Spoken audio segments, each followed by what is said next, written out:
everybody, today I'll be showing you how to download the recent version of Python, that is Python 3.9, which was released on 8th December. So first you need to go to Google Chrome and type python.org, and then a web page will open up.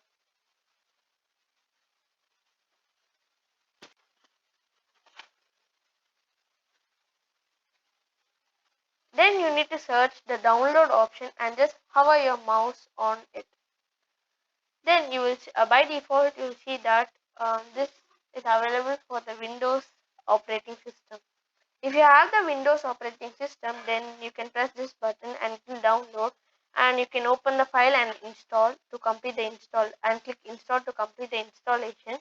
Or if you have the Mac operating system, you can just click this button which shows Mac OS X. Then you will see various versions of Python, and whichever is requirement for you, you can download it and you can start programming. Thank you. Bye.